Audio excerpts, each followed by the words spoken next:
जय हिंद साथियों। मैं विकास कुमार बीसीसी एसटीडी पर आप सभी का स्वागत है। आज से हम इंडियन पॉलिटी को शुरू करने जा रहे हैं, तो आप लोग ध्यान से सुनिएगा। यदि पहली यूट्यूब पर पहली बार आए हैं तो हमारे चैनल पर इसे लाइक सब्सक्राइब शेयर जरूर कीजिएगा और कमेंट भी जरूर कीजिएगा।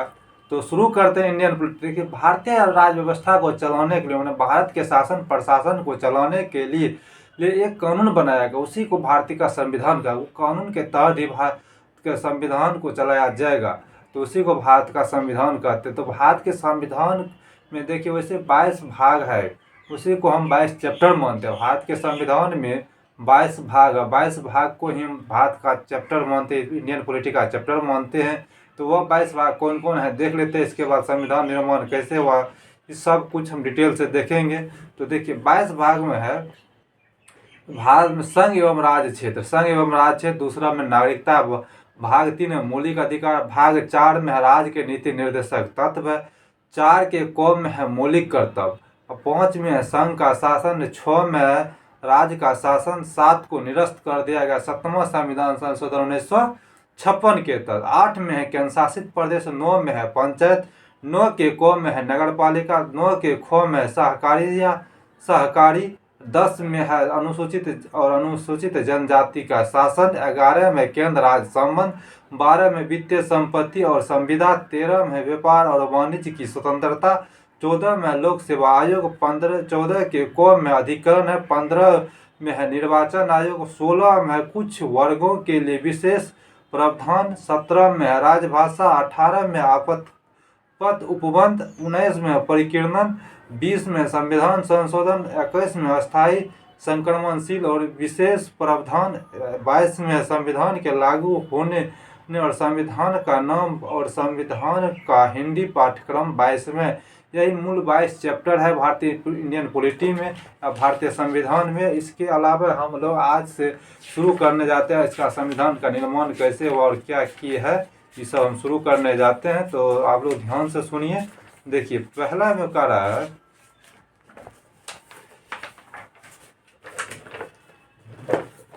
देखिए भारतीय संविधान, भारतीय राज्य व्यवस्था कह रहा है, भारतीय राज्य व्यवस्था में संविधान सर्वोच्च होता है। भारतीय राज्य, भारत में भी कोई सबसे बड़ा है तो संविधान, कोई भी काम होगा तो संविधान से ऊपर उठ के नहीं होगा, कोई भी काम संविधान से ऊपर उठ के नहीं होगा। भारतीय राज्य व्यवस्था में संविधान सबसे सर्वोच्च है, सबसे होता है, क्योंकि भारत ने संघीय शासन प्रणाली को अपनाया। संविधान को सर्वोच्च क्यों माना गया है? क्योंकि भारत संघीय शासन प्रणाली को अपनाया है। यह प्रावधान भारतीय संविधान में अमेरिका से लिया गया। भारत में कहेगा संघीय शासन प्रणाली कहाँ से लिया गया? अमेरिका से। भारत में संघीय शासन प्रणाली कहाँ से लिया गया? अमेरिका से। मूलतः भारत के संविधान में कितने? 8 अनुसूची है। मूलतः भारत के संविधान में 8 अनुसूची है। मूलतः भारत के संविधान में 8 अनुसूची है, 22 भाग और 395 अनुच्छेद था। वहीं सांसदों ने संविधान संशोधन के माध्यम से कुछ प्रावधान को भारत के संविधान में जोड़ा और जिन्हें अनुसूचियों की संख्या बढ़कर 12 हो गई और वर्तमान दृश्य में भारत के अंतर्गत भारत में 12 अनुसूची, 25 भाग और 450 अनुच्छेद अधिक शामिल है पकड़ा। भारतीय संविधान में संशोधन करने का अधिकार भारत की संसद को है। जिस समय संविधान बन रहा था तो सब दिन समय तो एक ही दिन जैसा नहीं होता, तो आने वाले पीढ़ी डेवलपमेंट करता है, इसीलिए तो संविधान को संशोधन करने का अधिकार किसको दिया गया है? संसद को दिया गया है, हो दिया गया। भारतीय संसद के अंतर्गत 3 लोग आते हैं। कौन कौन? लोकसभा, राज्यसभा और राष्ट्रपति। कहेगा संसद के क्या अंग है? 3 अंग। कौन कौन? लोकसभा, राज्यसभा और राष्ट्रपति होता है। अब देखिए संविधान 2 प्रकार का होता है, एक होता है लिखित संविधान, एक अलिखित संविधान। लिखित संविधान किसको कहते हैं? कोई भी पुस्तक जिसे लिखा है उसके अनुसार चलो लिखित संविधान। जो जैसे राजा का कोई, किसी भी राजा का कोई संविधान लिखित नहीं, वो अपने मन से जो मन माया वही करता है, वो लिखित संविधान का। तो देखिए लिखित संविधान का प्रावधान आपको कौन कौन सा देश में है? अमेरिका में है, ऑस्ट्रेलिया में, कनाडा में है, चीन में है, भारत में इत्यादि देशों में लिखित संविधान का प्रावधान है। ठीक है। वही अलिखित संविधान कहाँ है? ब्रिटेन में। ब्रिटेन में अलिखित संविधान चलता है। यदि ब्रिटेन का प्रधानमंत्री हम बन गए तो हम अपने हिसाब से कानून चलाएंगे। आप बनिएगा तो आप अपने हिसाब से कानून चलेगा, तो वहाँ वह लिखित संविधान है, समझे। जो बनेगा उसी के हिसाब से कानून चलेगा। तो सबसे पहला कह रहा है भारत सबसे पहला लिखित संविधान कहाँ का है? अमेरिका का। भारत सबसे पहला लिखित संविधान किस देश का है? अमेरिका का। कब बना था? 1789 में। सबसे पहला लिखित संविधान कौन सा देश का? अमेरिका। कब बना था? 1789 में। याद रखिएगा, पूछता है विश्व का सबसे बड़ा लिखित संविधान कौन सा? भारत का संविधान। कहेगा विश्व का सबसे बड़ा संविधान किसका? भारत का संविधान। विश्व का सबसे छोटा संविधान यूरोप महादेश का है। विश्व का सबसे छोटा संविधान किस देश का है? यूरोप महादेश का। कौन सा? मोनाको है। करा विश्व का सबसे छोटा लिखित संविधान यूरोप महादेश के हैं। लिखित संविधान की अवधारणा का सर्वप्रथम विकास फ्रांस में हुआ था। लिखित संविधान की अवधारणा का विकास सर्वप्रथम कहाँ हुआ था? फ्रांस में। लिखित संविधान की अवधारणा का विकास सर्वप्रथम कहाँ हुआ था? फ्रांस में हुआ था। वैश्विक स्तर पर संविधानवाद की शुरुआत ब्रिटेन से ही मानी जाती है। वैश्विक स्तर पर संविधानवाद की शुरुआत कहाँ से माना जाता है? ब्रिटेन से माना जाता है। वही अमेरिका के संविधान में मूलतः 7 अनुच्छेद है। अमेरिका के संविधान में कितने अनुच्छेद है? 7 अनुच्छेद है। अमेरिका के संविधान में कितने अनुच्छेद है? 7 अनुच्छेद है। वही कनाडा का संविधान में मूलतः 147 अनुच्छेद है। कनाडा के संविधान में कितने अनुच्छेद है? 147 अनुच्छेद है। कनाडा के संविधान में कितने अनुच्छेद है? 147 अनुच्छेद है। चीन के संविधान में कितने अनुच्छेद है? 138। चीन के संविधान में कितने अनुच्छेद है? 138। चीन के संविधान में कितने अनुच्छेद है? 138। भारतीय संविधान के निर्माता तथा आधुनिक भारत के मनु डॉक्टर भीमराव अंबेडकर को कहा जाता है। भारतीय संविधान के निर्माता तथा आधुनिक भारत का मनु किसे कहा जाता है? भीमराव अंबेडकर को कहा जाता है। संविधान सभा ने आजादी से पूर्व भीमराव अंबेडकर का चयन बंगाल प्रेसिडेंसी में हुआ था। संविधान सभा ने आजादी से पूर्व डॉक्टर भीमराव अंबेडकर का चयन बंगाल प्रेसिडेंसी में हुआ था, लेकिन जब भारत का विभाजन हुआ तो बंगाल प्रेसिडेंसी के जिस क्षेत्र से भीमराव अंबेडकर चुने गए थे वह क्षेत्र पाकिस्तान में चला गया था। जहाँ से भीमराव अंबेडकर चुनाव लड़े थे संविधान सभा के सदस्य के रूप में, वह बंगाल था। जब पाकिस्तान का विभाजन हुआ था, भारत का विभाजन होकर पाकिस्तान बना था, तो वह क्षेत्र जिसे पश्चिम बंगाल जिसको कहते वह बंगाल में चल गया था। तो वो इसमें मुंबई के प्रेसिडेंसी डॉक्टर राजेंद्र प्रसाद के प्रयास से मुंबई प्रेसिडेंस के सदस्य बनने में, मुंबई प्रेसिडेंस का सदस्य था एस जयकर। कौन था? एस जयकर। उसको हटा कर राजेंद्र प्रसाद ने इसको वहाँ का प्रेसिडेंट बना दिया। MS जयकर उसका नाम था। त्यागपत्र उसको दिलवाया था और यहाँ शामिल हो। तो 1757 ईस्वी में, देखिए यहाँ से मेन खेल शुरू होता है। 1757 ईस्वी में प्लासी के युद्ध के तहत बंगाल का गवर्नर का पद आया। 1757 में प्लासी का युद्ध हुआ था। 23 जून 1757 को क्या हुआ था? प्लासी का युद्ध हुआ था। काहे हुआ था 23 जून को? काहे कि 1 साल पहले ही काल कोठरी का घटना घटा था, इसीलिए 1 साल के बाद इसको हुआ था प्लासी का युद्ध। 23 जून 1757 को प्लासी के युद्ध के तहत बंगाल के गवर्नर का पद आया। उस समय सर्वप्रथम रॉबर्ट क्लाइव बैठे। उस पद पर कौन बैठे थे? रॉबर्ट क्लाइव बैठे थे। 1773 के रेगुलेटिंग एक्ट के तहत बंगाल के गवर्नर 1773 के रेगुलेटिंग एक्ट 1773 में क्या आता है? रेगुलेटिंग एक्ट कब आया था? 1773 में। रेगुलेटिंग एक्ट कब आया था? 1773 में। रेगुलेटिंग एक्ट कब आया था? 1773 में आया था। 1773 में रेगुलेटिंग एक्ट के तहत बंगाल के गवर्नर की कार्य अधिकार शक्ति का इजाफा किया गया। कार्य अधिकार शक्ति का इजाफा किया मतलब बढ़ाया गया। बंगाल के गवर्नर का पद नाम बदल कर बंगाल के गवर्नर जनरल कर देगा। 1773 में बंगाल में गवर्नर का पद आया। 1757 में बंगाल का गवर्नर का पद आया। बंगाल में गवर्नर का पद कौन बैठा था पहले? रॉबर्ट क्लाइव बैठा। बंगाल 1757 में बंगाल के गवर्नर का पद आया। किसका? बंगाल के गवर्नर का पद, ठीक है। और रॉबर्ट क्लाइव सर्वप्रथम बैठे थे। 1773 में बंगाल के गवर्नर को नाम बढ़ाकर बंगाल के गवर्नर जनरल कर दिया, ठीक है। और इजाफा कर और बंगाल के गवर्नर जनरल कर दिया। और अंतिम रूप से बंगाल के प्रथम गवर्नर जनरल कौन है? वारेन हेस्टिंग हुआ। कहेगा बंगाल के अंतिम गवर्नर कौन थे? Warren Hasting. और प्रथम गवर्नर जनरल कौन होगा? वारेन हेस्टिंग होगा। प्रथम गवर्नर क्या होगा, रॉबर्ट क्लाइव। प्रथम अंतिम गवर्नर कहेगा तो वारेन हेस्टिंग। अंतिम गवर्नर जनरल के प्रथम गवर्नर जनरल कहेगा तो कौन होगा, वारेन हेस्टिंग होगा। 1783 के चार्टर्ड एक्ट में बंगाल के गवर्नर जनरल का पद बदलकर भारत का गवर्नर जनरल कर दिया।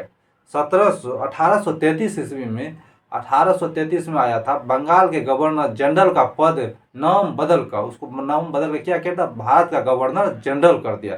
तो इस पद पर बैठने वाला प्रथम गवर्नर जनरल कौन था, भारत का प्रथम गवर्नर जनरल कौन था, लॉर्ड विलियम बेंटिंग था। लॉर्ड विलियम बेंटिंग का कार्यकाल 1828 से 1835। लॉर्ड विलियम बेंटिंग का कार्यकाल 1828 से 1835 कहेगा बंगाल का अंतिम गवर्नर जनरल कौन था, लॉर्ड विलियम बेंटिंग। भारत का प्रथम गवर्नर जनरल कौन था, लॉर्ड विलियम बेंटिंग। ठीक है। 1858 के तहत भारत शासन अधिनियम के तहत भारत का गवर्नर का पद बदलकर भारत का वायसराय कर दिया। भारत का वायसराय कब किया गया, 1858। भारत का वायसराय का पद कब आया था, 1858 किएगा। तो भारत का अंतिम गवर्नर जनरल कौन था, लॉर्ड कैनिंग। भारत का प्रथम वायसराय लॉर्ड कैनिंग। अंतिम गवर्नर प्रथम वायसराय दोनों एक ही आदमी होता है। तो अंतिम गवर्नर, भारत का अंतिम governor general Lord Canning, Bharat का प्रथम वायसराय लॉर्ड कैनिंग हुआ। लॉर्ड कैनिंग का कार्यकाल 1856 से 1862। लॉर्ड कैनिंग का कार्यकाल 1856 से 1862, याद रखिएगा। भारत शासन अधिनियम 1947 आया। भारत शासन 1947 के तहत भारत का वायसराय का पद बदलकर स्वतंत्र भारत का गवर्नर जनरल कर दिया। भारत शासन अधिनियम 1947 आया। 1947 के तहत भारत के गवर्नर जनरल का पद बदलकर क्या कर दिया, स्वतंत्र भारत का गवर्नर जनरल कर दिया। क्या कर दिया, स्वतंत्र भारत का गवर्नर जनरल कर दिया। इसके पद पर बैठने वाले प्रथम गवर्नर कौन थे, माउंटबेटन था। स्वतंत्र भारत के प्रथम गवर्नर जनरल कौन थे, माउंटबेटन। और अंतिम भारत का वायसराय कौन था, माउंटबेटन था। प्रथम कहेगा स्वतंत्र भारत का गवर्नर जनरल भारतीय कौन था, सी राजगोपालाचार्य, चक्रवर्ती राजगोपालाचार्य बने थे। राज, कोई भी राज्य को बनने के लिए 4 चीज जरूर होना जरूरी है। कोई भी राज्य को बनने के लिए कोई भी मान के चलिए राज बनाना है, किसी भी देश में एगो राज बनाना है, उसके लिए 4 चीज चाहिए। मैंने देश बनाना है उसके लिए 4 चीज है। पहला चीज होना चाहिए उसके पास एक भूमि होना चाहिए। भूमि, निश्चित क्षेत्र में उसमें भूमि होना चाहिए। दूसरा में उसके पास होना चाहिए जनसंख्या, होने से जितना पास भूमि है उस पर जनसंख्या होना चाहिए।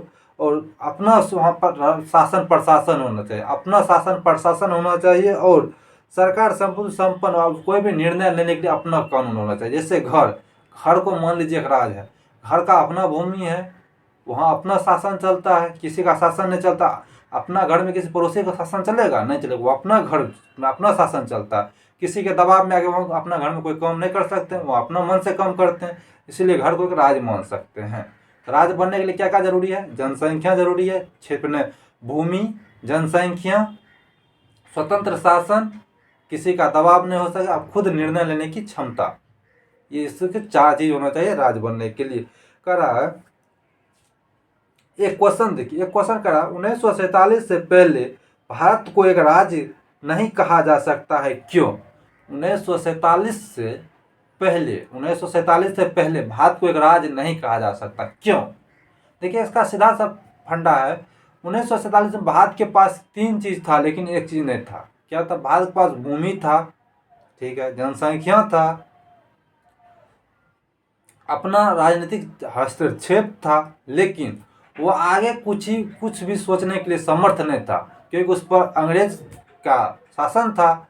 तो कुछ भी अपने मन से डिसाइड नहीं कर सकता था, और निर्णय देता था लेकिन डिसाइड नहीं करता था। जो आप ये करिए, उस पर शासन चलता था किसका, अंग्रेज का। इसीलिए 1947 से पहले भारत एक राज्य नहीं था। 1947 के बाद भारत एक राज्य या देश बना है। तो चलिए देखिए, आप भारतीय संविधान में 3 चीज होता है, विधायिका, कार्यपालिका, न्यायपालिका। विधायिका का अंतर, इसका काम है निर्माण कानून का। विधायिका, कार्यपालिका, न्यायपालिका। संविधान का 3 अंग मुख्य है। कौन कौन, विधायिका, कार्यपालिका, न्यायपालिका। कौन कौन है, विधायिका, कार्यपालिका और न्यायपालिका। विधायिका का काम है संविधान में कानून का निर्माण करना। इसका काम है कानून का निर्माण करना। भारत के भीतर इसके अंदर लोकसभा और राज्यसभा आता है। कानून का निर्माण कौन कर सकता है? लोकसभा और राज्यसभा। विधायिका का अंतर्गत कौन आता है? लोकसभा राज्यसभा आता है। इसका काम है कानून का निर्माण करना। दूसरा है कार्यपालिका। विधायिका द्वारा निर्मित कानून को कार्यपालिका का काम होता है उसे लागू करना। लागू करना किसका काम होता है? प्रधानमंत्री, राष्ट्रपति, उपराष्ट्रपति, मंत्रिपरिषद, अन्य प्रशासनिक होता है कार्यपालिका में, उसको लागू करना। ठीक है। और न्यायपालिका, न्यायपालिका का काम होता है इसके अंतर्गत विवाद को संपन्न करना। तो संविधान का मूल 3 अंग है। कौन कौन? कार्यपालिका, न्यायपालिका और विधायिका। विधायिका का काम है कानून बनाना, कार्यपालिका का काम है उसे लागू कराना। कार्यपालिका में कौन कौन आ जाएगा? राष्ट्रपति, उपराष्ट्रपति, प्रधानमंत्री और मंत्रिमंडल। ठीक है। और न्यायपालिका का काम होगा इन दोनों के बीच जो विवाद है उसको निपटारा करना। ठीक है। तो आगे बढ़ते हैं। तो ये जो मूल फंडा था समझ के, अब चलते हैं मेन पोजीशन। देखिए यहाँ से शुरू करते हैं। आपका संविधान सभा की ऐतिहासिक पृष्ठभूमि इसको छोड़ देते हैं, इसको बाद में आप लोग को पढ़ा देंगे। अभी शुरू करते हैं संविधान सभा। क्या पढ़ाना शुरू करें? संविधान सभा पढ़ेंगे। ठीक है। कैबिनेट मिशन योजना के सिफारिश पर ही, कैबिनेट मिशन योजना के सिफारिश पर ही कैबिनेट मिशन योजना के सिफारिश पर के लिए भारत में संविधान निर्माण हेतु एक संविधान सभा का गठन किया गया है।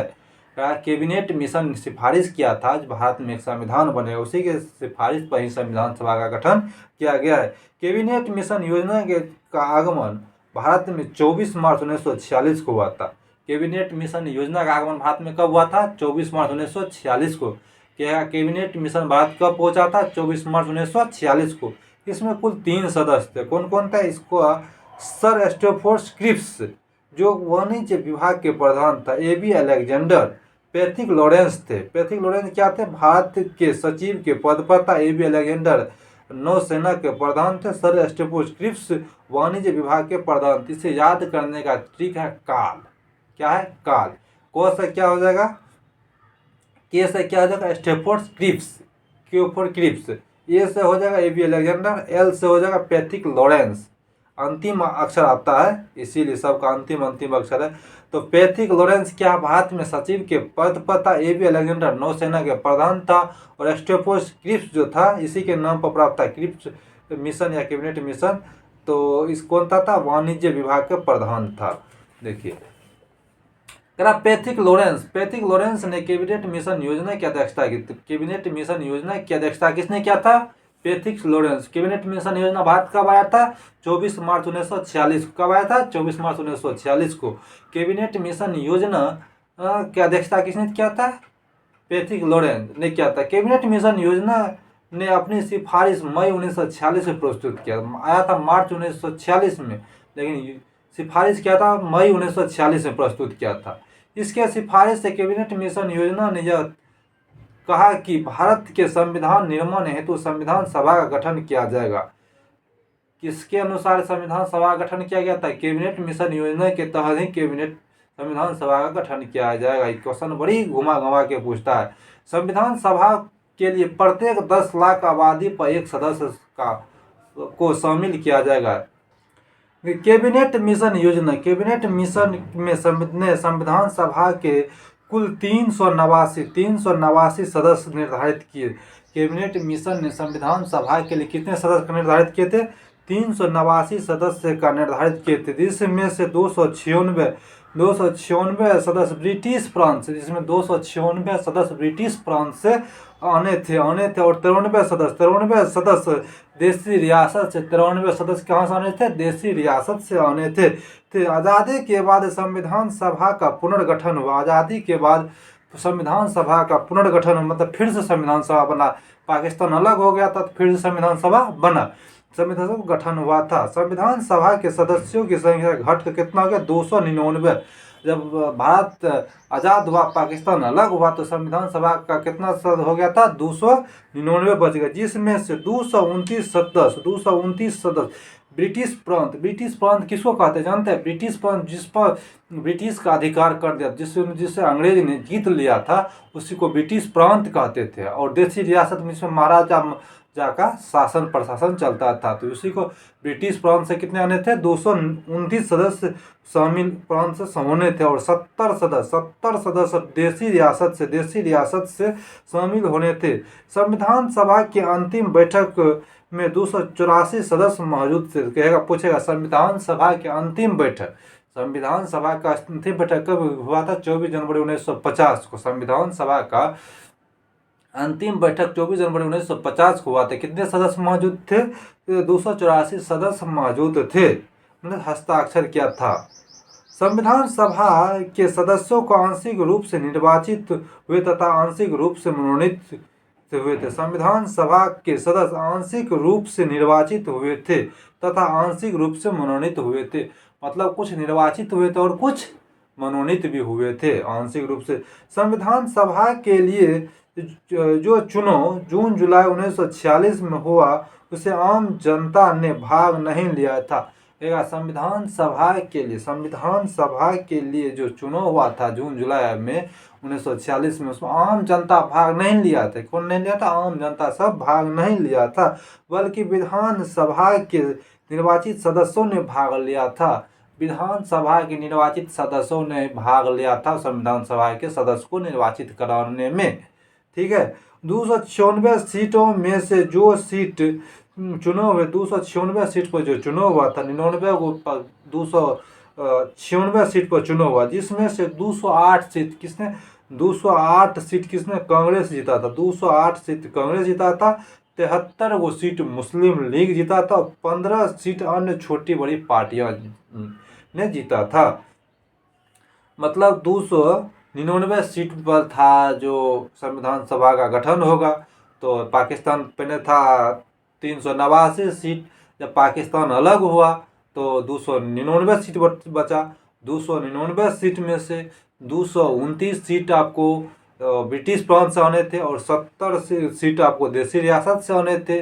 लेकिन उसमें भी क्या हुआ, टोटल जब हुआ तो उसमें 296 पर निर्वाचन हुआ, 296 सीट पर निर्वाचन हुआ, 3 सीट पर निर्वाचन नहीं हुआ, मनोनीत हो गया। तो 296 सीट पर जो निर्वाचन हुआ था, जिसमें से 208 सीट अकेले कांग्रेस जीता था और 73 वो सीट मुस्लिम लीग जीता था और 15 सीट अन्य छोटी बड़ी पार्टियां जीता था। संविधान सभा की स्थापना या प्रथम बैठक, संविधान सभा की स्थापना या प्रथम बैठक की 9 दिसंबर 1946 को हुआ था। संविधान सभा का प्रथम बैठक या स्थापना कब हुआ था, 9 दिसंबर 1946 को। क्वेश्चन पूछेगा संविधान सभा का प्रथम बैठक कब हुआ था, 9 दिसंबर 1946। 9 दिसंबर 1946 या प्रथम बैठक कब हुआ था, 9 दिसंबर 1946 को कहाँ हुआ था, दिल्ली में। कहाँ हुआ था, दिल्ली में हुआ था। संविधान सभा का बैठक कहाँ हुआ था, दिल्ली में हुआ था। इस बैठक में कुल 211 सदस्य मौजूद थे। संविधान सभा का जो प्रथम बैठक हुआ था 9 दिसंबर 1946 को, उसमें से 296 में से कितना मौजूद हुआ, 211 सदस्य शामिल हुआ, जिनमें से सबसे वरिष्ठ सच्चिदानंद सिन्हा थे। जिनमें से 211 सदस्य पहुंचा, 211 सदस्यों में से सबसे वरिष्ठ कौन था, सच्चिदानंद सिन्हा था। सबसे वरिष्ठ कौन था, सच्चिदानंद सिन्हा था। तो जिन्हें संविधान सभा का अस्थायी अध्यक्ष बना दिया गया, जिसे संविधान सभा का अस्थायी अध्यक्ष बना दिया गया, जिसे संविधान सभा का अस्थायी अध्यक्ष बना दिया गया। देखिए एक बात यह ध्यान से सुन लीजिए, क्वेश्चन पूछेगा संविधान सभा का प्रथम अध्यक्ष कौन है। प्रथम अध्यक्ष पूछ दिया तो आप सच्चिदानंद सिन्हा को टिक करिएगा, क्या कि बिहार दरोगा का क्वेश्चन आया हुआ है और सच्चिदानंद सिन्हा को ही लिया गया है। कहेगा संविधान सभा का प्रथम अध्यक्ष सच्चिदानंद सिन्हा। जब कहेगा निर्वाचित अध्यक्ष तब कह लीजिएगा राजेंद्र प्रसाद को, या संविधान सभा को अस्थायी अध्यक्ष तब लीजिएगा अस्थायी अध्यक्ष सच्चिदानंद सिन्हा को। संविधान सभा का अस्थायी अध्यक्ष राजेंद्र प्रसाद, ये प्रथम लगा दे, प्रथम अध्यक्ष, तो आंख मूंद के सच्चिदानंद सिन्हा मारिएगा, कहीं से कोई गलती नहीं होगा। ये 100% सही क्वेश्चन बता रहे हैं। नहीं तो जैसे पूछ देगा संविधान सभा का प्रथम अध्यक्ष, आप लोग राजेंद्र प्रसाद को मारिएगा, क्वेश्चन डायरेक्ट गलत है। संविधान सभा का प्रथम अध्यक्ष सच्चिदानंद सिन्हा है, समझ गए। जखनी प्रथम अस्थायी अध्यक्ष पूछ देगा तब मारिएगा राजेंद्र प्रसाद, समझ गए। या अस्थाई लगा दे, प्रथम अस्थाई लगा दे, तब मारिएगा राजेंद्र प्रसाद। समझ गए। यदि ऑप्शन में सच्चिदानंद सिन्हा रहे, प्रथम कुछ नहीं खाली लगा दे संविधान सभा का प्रथम अध्यक्ष, ऑप्शन में सच्चिदानंद सिन्हा और राजेंद्र बाबू रहेगा तो सच्चिदानंद सिन्हा मारिएगा। यदि नहीं रहेगा सच्चिदानंद सिन्हा तब राजेंद्र बाबू को मार्क अप निकाल सकते हैं।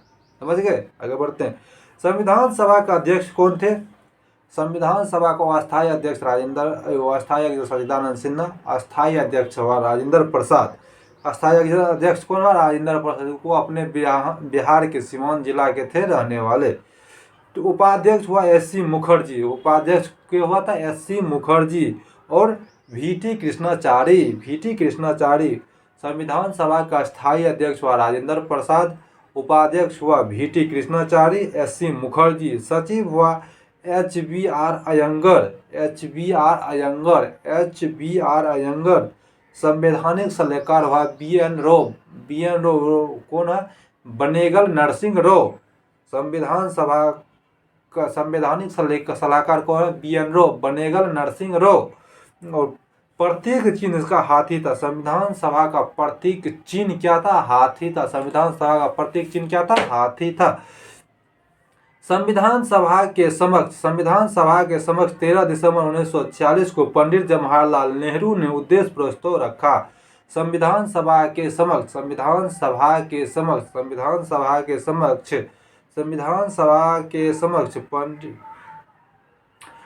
13 दिसंबर 1946 को जवाहरलाल नेहरू ने उद्देश्य प्रस्ताव को रखा। किसको रखा? उद्देश्य प्रस्ताव को रखा। इस प्रस्ताव को संविधान सभा ने 22 जनवरी 1947 को स्वीकारा था। संविधान सभा में उद्देश्य प्रस्ताव को किसने रखा था? पंडित जवाहरलाल नेहरू, जिसे चाचा भी कहते हैं। कब रखा था? 13 दिसंबर 1946 को। और संविधान सभा ने से कब स्वीकारा था? 22 जनवरी 1947 को स्वीकारा था। भारतीय संविधान को बनने में 2 वर्ष 11 महीना 18 दिन का समय लगा था। पूछेगा डायरेक्ट भारतीय संविधान को बनने में कितना दिन लगा था? 2 वर्ष 11 महीना 18 दिन। या ऐसे भी पूछ देगा भारतीय संविधान को बनने में कितना महीना लगा था, तो 12 दूना 24 है, 11 कितने हो गया? 35 महीना 18 दिन लगा था। कितना लगा था? 35 महीना 18 दिन का समय लगा था। भारतीय संविधान जब 26 जनवरी 1949 को बनकर तैयार हुआ था, तो भारतीय संविधान कब बनकर तैयार हुआ था? 26 जनवरी 1949 को बनकर तैयार हो गया था। तो उस तिथि को हमारे संविधान में कुछ अनुच्छेद लागू कर देगा।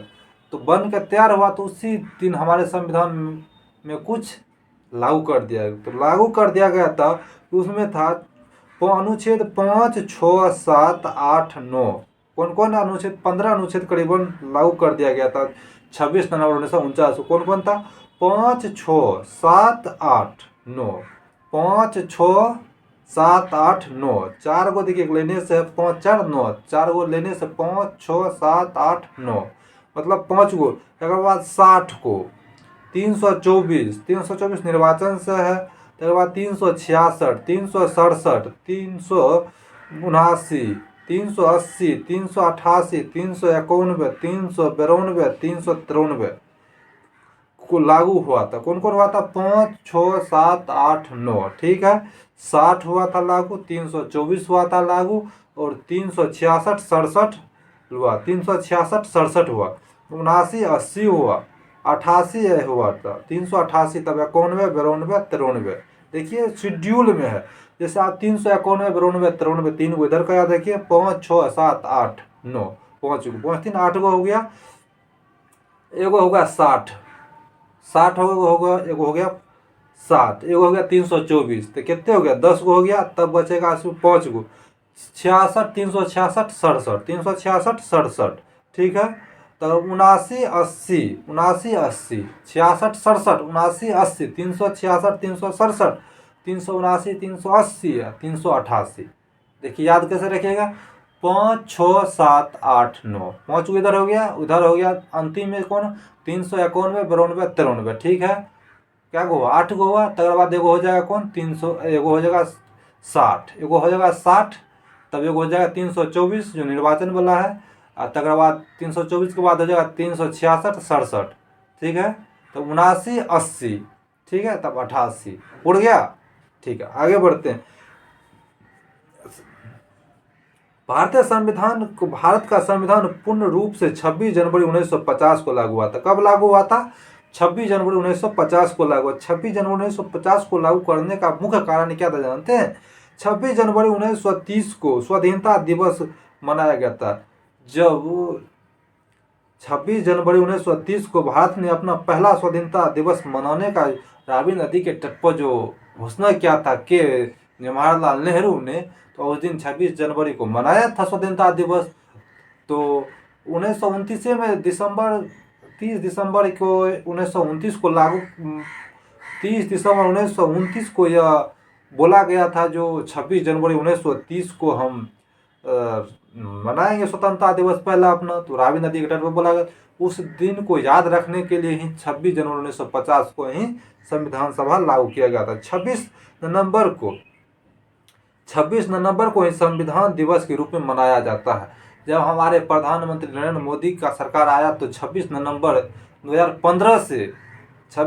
2015 से ही संविधान दिवस को मनाने की घोषणा किया गया है। आप लोग को ध्यान में रखिएगा, नरेंद्र मोदी साहब जो आए हैं 2014 में प्रधानमंत्री बन के, तो उसने पहला घोषणा किया था जो 26 जनवरी 2015 को संविधान दिवस उस दिन से मनाने का प्रावधान किया गया था। भारतीय संविधान में नागरिकता संबंधी प्रावधान 1949 में ही लागू किया गया था। मतलब 26 नवंबर 1949 को जो लागू हुआ था, उसी में नागरिकता 5, 6, 7, 8, 9 नागरिकता से संबंधित उसी दिन नागरिकता लागू हो गया था। ठीक है, देखिए संविधान निर्माण के दौरान 60 देशों का संविधान पढ़ा गया था। संविधान निर्माण के दौरान 60 देशों का संविधान पढ़ा गया था, जिसमें 64 लाख रुपया खर्च होने लगभग की संभावना बताया गया था। संविधान को मूल प्रति को सुरक्षित हीलियम गैस में रखा, ये भी पूछा जाता है। संविधान के मूल प्रति को सुरक्षित कहाँ रखा गया? हीलियम गैस में रखा जाता है गया है। संविधान सभा के सदस्यों की ने 7वीं बैठक संविधान सभा के सदस्यों ने 7वीं बैठक में गांधी जी को श्रद्धांजलि दिए थे। जब संविधान सभा का बैठक चलिए रहा था, संविधान निर्माण का कार्य हो ही रहा था, उसी समय नाथूराम गोड ने क्या कहते हैं महात्मा गांधी को गोली मार दिया था। उस समय 7वीं बैठक के दौरान ही उसे श्रद्धांजलि दिया गया था महात्मा गांधी को। क्वेश्चन पूछता है, बढ़िया क्वेश्चन है। संविधान सभा की कुल 11 बैठक हुआ। संविधान सभा की कुल 11 बैठक हुआ। कहीं कहीं 12 बैठक भी मान लिया जाता है, कहीं कहीं 11 बैठक भी हुआ है माना जाता है। तो दोनों में से यदि दोनों ऑप्शन रहेगा तो आप 11 मारिएगा 12 मारिएगा, यदि एक ऑप्शन है तो 1 मारिएगा, नहीं तो अभी तो बोर्ड के ऊपर निर्भर करता है 11 मानता है 12, लेकिन अन्य स्रोत से भी पता चलता है, जैसे 11 ऑप्शन सभी एग्जाम में ले आ जाता है। और कोनो एग्जाम का तो दिमाग खराब रहता है तो 12 ले लेता है, 12 बैठक ली जाती है, तो आप लोग को पता है। तो देखिए संविधान एक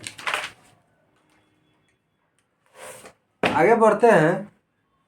देखिए आगे बढ़ते हैं, कह रहा है कि 3 वाचन संविधान सभा में 3 वाचन हुआ। प्रथम वाचन 4 नवंबर 1948 से 9 नवंबर 1948 तक चला। प्रथम वाचन 4 नवंबर 1948 से 9 नवंबर 1948 तक चला, मतलब 5 दिन का चला। द्वितीय वाचन 15 नवंबर 1948 से 17 अक्टूबर 1949 तक चला, मतलब कितना दिन चला? 13 महीना के लमसम में चला। द्वितीय वाचन 15 नवंबर 1948 से 17 अक्टूबर 1949 तक, करीबन 15 महीना या 13 महीना के लगभग चला। तृतीय वाचन 14 नवंबर 1949 से 26 नवंबर 1949 तक चला, मतलब 12 दिन के लमसम में चला था। 12 दिन के लमसम में चला था। संविधान सभा की अंतिम बैठक 24 जनवरी 1950 को हुआ। इसी बैठक में निर्णय लिए गए। संविधान सभा के सदस्यों ने सर्वसम्मति के आधार पर डॉक्टर राजेंद्र प्रसाद को भारत का प्रथम राष्ट्रपति मनोनीत किया है। संविधान सभा के सदस्यों ने सर्वसम्मति के आधार पर संविधान सभा के सदस्यों ने डॉक्टर राजेंद्र प्रसाद को भारत का प्रथम राष्ट्रपति मनोनीत किया? राजेंद्र प्रसाद 1950 से 52 तक, राजेंद्र प्रसाद 1950 से 1952 तक मनोनीत राष्ट्रपति रहे हैं।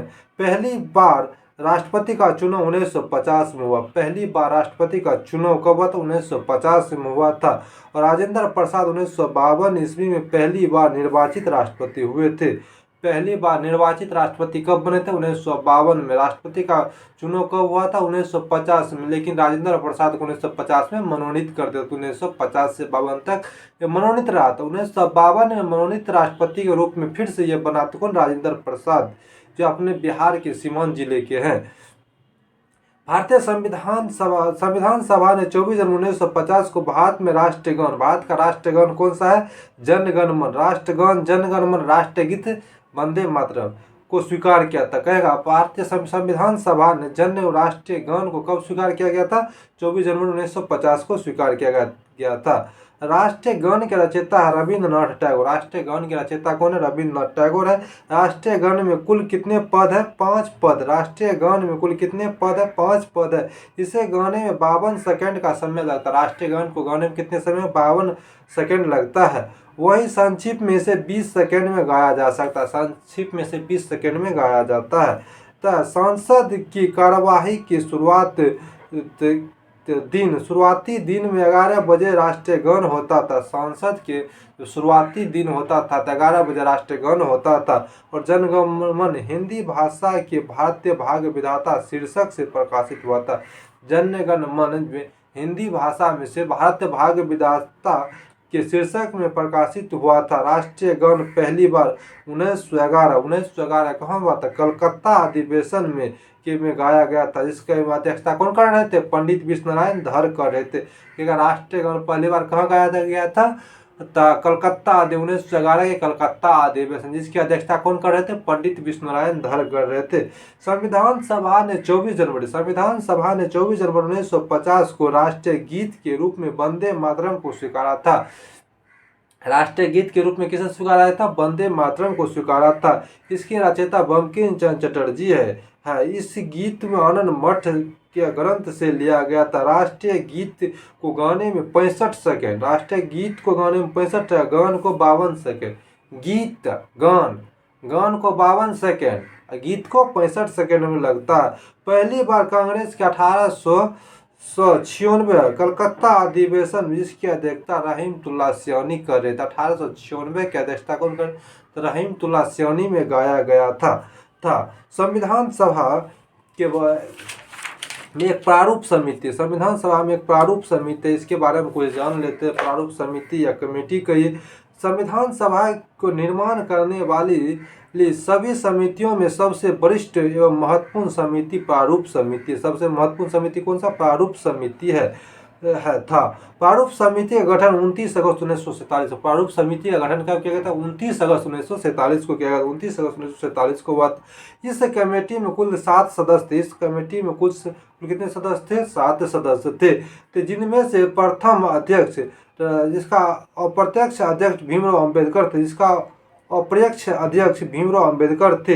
भीमराव अम्बेडकर भारतीय संविधान निर्माता का था। भारतीय संविधान का निर्माता किसे कहा जाता? भीमराव अम्बेडकर को कहा जाता। आज़ादी से पहले भारतीय संविधान में इसका चुनाव बंगाल प्रेसिडेंसी में हुआ था, लेकिन आज़ादी के बाद डॉक्टर राजेंद्र प्रसाद के प्रयास से भीमराव अम्बेडकर मुंबई प्रेसिडेंसी संविधान सभा का सदस्य बन गए। ठीक, प्रारूप समिति में 7 सदस्य थे। कौन कौन थे? प्रारूप समिति में 7 सदस्य थे। कौन कौन थे? डॉक्टर भीमराव अम्बेडकर, कन्हैया लाल मानिक लाल मुंशी, अलादी कृष्ण स्वामी अय्यर, M.N. राव, गोपाल स्वामी अयंगर, मोहम्मद शहाबुद्दौला, D.P. खेतान। देखिए इसमें 2 M.N. राव, N माधव रो या M.N. रो कह सकते हैं। N माधव रो कह सकते हैं या M.N. रो कह सकते हैं। N.M. रो के जगह पर B.L. मित्रा आया था। B.L. मित्रा के स्थान पर, B.L. मित्तल के स्थान पर N.M. रो, B.L. M.N. देखिए इसको अल्फाबेट में लीजिएगा तब जाके इस दोनों में तो कंफ्यूज करिएगा। B.L. मित्रा, B.L. मित्र, B.L. N.M. BLN आता है, BLMN आता है। तो N माधव रो आया था। तो क्रम वाइज लिखिए, उसमें आ जाता है BL मित्रा के स्थान पर N माधव रो आया था, BLMN N माधव रो आया था। ठीक है, तेरा बाद DP खेतान की TT कृष्णाचारी के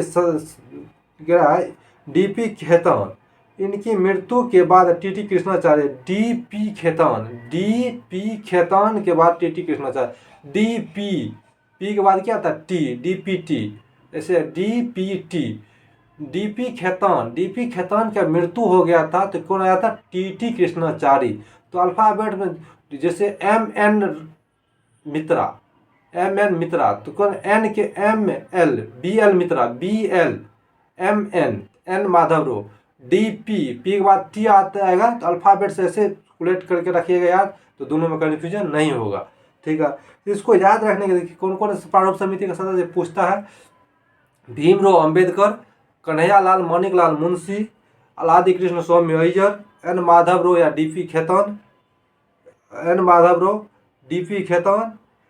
और कौन गोपाल स्वामी अयंगर, मोहम्मद सैदुल्ला। ठीक है, संविधान इतना तो याद है, कैसे याद रखना रख लीजिएगा आप। देखिए इसमें कुछ समितियां का अध्यक्ष को याद रखते हैं, पहले कुछ स्रोतों को देख लेते हैं। संविधान सभा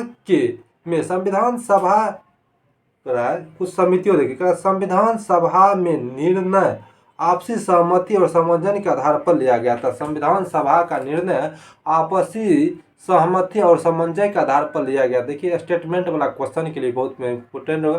भारत में राजकीय चिन्ह के रूप में सारनाथ स्थित अशोक स्तंभ को 26 जनवरी 1950 में स्वीकार किया गया था। भारत का राजकीय चिन्ह क्या, सारनाथ स्थित अशोक स्तंभ कब स्वीकार किया था? 26 जनवरी 1950 को करा है। 1947 से 1950 के दौरान शासन प्रशासन भारत शासन अधिनियम 1935 के तहत चला। भारत में 1937 से 1950 3 साल, करीबन 4 साल होता है, वैसे 3 साल 4 साल में तो शासन किस आधार पर चलता? भारत शासन अधिनियम 1935 के आधार पर शासन चला था। संसद की कार्यवाही की समाप्ति राष्ट्रीय गीत वंदे मातरम। संसद की कार्यवाही की शुरुआत होता था राष्ट्रीय गान से, समाप्ति होता था राष्ट्रीय गीत से। भारत के संविधान की मांग सर्वप्रथम 1895 में बाल गंगाधर तिलक ने किया। भारत के लिए संविधान की मांग 1895 ईस्वी में बाल गंगाधर तिलक ने किया था। ठीक है, वही 1922 ईस्वी में महात्मा गांधी ने इच्छा जाहिर किया था भारत अपने संविधान का निर्माण अपने इच्छा अनुसार करेगा। 1922 ईस्वी में महात्मा गांधी ने अपना इच्छा जाहिर किया था कि भारत का संविधान भारत के अपना इच्छा अनुसार बनेगा। और 1938 में पंडित जवाहरलाल नेहरू ने इच्छा जाहिर किया कि भारत अपने संविधान का निर्णय वयस्क मताधिकार पर करेगा। और 1834 में एम.एन. रॉय ने संविधान सभा की मांग की थी। पंडित जवाहरलाल नेहरू ने 1938 में अपना इच्छा जाहिर किया कि भारत अपना संविधान का निर्माण वयस्क मताधिकार पर करेगा। 1922 ईस्वी में महात्मा गांधी ने अपना इच्छा जाहिर किया कि भारतीय संविधान का निर्माण अपने इच्छा अनुसार करेगा। संविधान के सभा की मांग 1895 में बाल गंगाधर तिलक ने किया। संविधान की मांग क्या था, आगे और देखिए। संविधान सभा ने संविधान के निर्माण के लेकर 8 बड़ी समिति और 13 छोटी समिति बनाई। संविधान सभा ने संविधान के निर्माण को लेकर 8 बड़ी समिति और 13 छोटी समितियां बनाई थी। तो 8 बड़ी समितियां कौन कौन सी है, देखिए 8 बड़ी समितियां में आपको संघ संविधान समिति जिसके अध्यक्ष थे पंडित जवाहरलाल नेहरू। संघ संविधान समिति का अध्यक्ष कौन थे? पंडित जवाहरलाल नेहरू। संघ शक्ति समिति का अध्यक्ष कौन है? जवाहरलाल नेहरू। संघ शक्ति समिति का अध्यक्ष कौन थे? जवाहरलाल नेहरू। राज्य से समझौता करने वाली समिति के सदस्य को अध्यक्ष कौन थे? जवाहरलाल नेहरू। 3 का जवाहरलाल नेहरू था। कौन कौन था? संघ शक्ति समिति, संघ संविधान समिति, राज्यों से समझौता करने वाली समिति का अध्यक्ष कौन था? जवाहरलाल नेहरू था। मूल अधिकारों और अल्पसंख्यकों को लेकर परामर्श समिति बनाया गया था। इसका अध्यक्ष था वल्लभ भाई पटेल, सरदार वल्लभ भाई पटेल। मूल अधिकार का उप समिति दिया था JB कृपलानी को। मूल अधिकार का उप समिति किसे दिया था? JB कृपलानी को। अल्पसंख्यकों को लेकर उप समिति बनाया था SC मुखर्जी को। अल्पसंख्यकों को लेकर उप समिति बनाया था SC मुखर्जी को। संचालन समिति राजेंद्र प्रसाद। संचालन समिति राजेंद्र। प्रक्रिया नियम समिति राजेंद्र प्रसाद। प्रक्रिया नियम समिति राजेंद्र प्रसाद। प्रारूप समिति भीमराव अंबेडकर। प्रारूप समिति का अध्यक्ष कौन था? भीमराव अंबेडकर था। 13 छोटी समितियां कौन कौन था? वित्तीय एवं कर्माचार। वित्तीय एवं कर्मचार समिति राजेंद्र प्रसाद था। प्रत्यक्ष समिति अलाउद्दीन कृष्ण स्वामी अय्यर था। सदन समिति KM मुंशी था। राष्ट्रीय ध्वज संबंधी तटस्थ समिति राजेंद्र प्रसाद। संविधान सभा के कार्यों के लिए समिति कौन था? GV मालयंकर था। सर्वोच्च न्यायालय के लिए तटस्थ समिति S भद्राचार्य, जो कि सभा के सदस्य नहीं थे। सर्वोच्च न्यायालय के लिए तटस्थ समिति कौन था? S भद्राचार्य। मुख्य आयुक्तों के लिए प्रांतों के लिए समिति कहते पटावी सीतारमैया। भाषाई प्रांतों आयोग के लिए SK डार जो संविधान सभा का सदस्य नहीं था। संघीय संविधान के वित्तीय प्रावधान संबंधी समिति नीलनी रंजन सरकार था। प्रेस दीर्घ समिति को से उषा नाथ सेन। प्रेस दीर्घ समिति उषा नाथ सेन था। प्रारूप समिति के जांच के लिए विशेष समिति जवाहरलाल नेहरू। प्रारूप समिति के जांच के लिए विशेष समिति का अध्यक्ष कौन था? जवाहरलाल नेहरू। प्रेस दीर्घा समिति का अध्यक्ष उषा नाथ सेन था। नागरिकता पर तटस्थ समिति का S वर्दा जो संविधान सभा का सदस्य नहीं था। एक बार आप छोटी समिति की फिर से देख लेते हैं। वित्तीय एवं कर्मचार समिति का अध्यक्ष राजेंद्र प्रसाद था। प्रत्यक्ष समिति का अध्यक्ष अलाउद्दीन कृष्ण स्वामी अय्यर था। सदन समिति का पटावी सीतारमैया था। कार्य संचालन समिति का KM मुंशी था। राष्ट्रीय ध्वज संबंधी तटस्थ समिति का राजेंद्र प्रसाद था। संविधान सभा के कार्यों के लिए समिति GV मालयंकर था। सर्वोच्च न्यायालय के लिए तटस्थ समिति S भद्राचार्य था। मुख्य आयुक्तों एवं प्रांतों के लिए पटावी सीतारमैया था। संघीय संविधान समिति के प्रारूप समिति कौन था? नीलनी रंजन सरकार था। भाषाई प्रांतों के लिए SK डार था। भाषाई प्रांत आयोग के लिए अध्यक्ष कौन था? SK डार। प्रारूप समिति के जांच के लिए जवाहरलाल नेहरू। प्रेस दीर्घा समिति उषा नाथ सेन था। नागरिक पर तटस्थ समिति VS भद्राचार्य था। भारतीय संविधान सभा 1946 में सीटों का आवंटन देख लीजिए। ब्रिटिश प्रांत से 292, देशी रियासत से 93, अन्य आयुक्त प्रांत से 4 प्रांत शामिल हुए थे। आज संविधान सभा का यह समाप्त हुआ और तो आगे देखेंगे संविधान का अन्य देशों से स्रोत और प्रस्तावना को देखेंगे। तो वीडियो कैसा लगा? यदि अच्छा लगा तो लाइक सब्सक्राइब शेयर ज़रूर कीजिएगा और जहाँ भी कोई गलती हुआ तो उसको कमेंट करके ज़रूर दीजिएगा, उसका रिप्लाई हम करेंगे। Thank you. मिलते हैं अगले वीडियो में। धन्यवाद।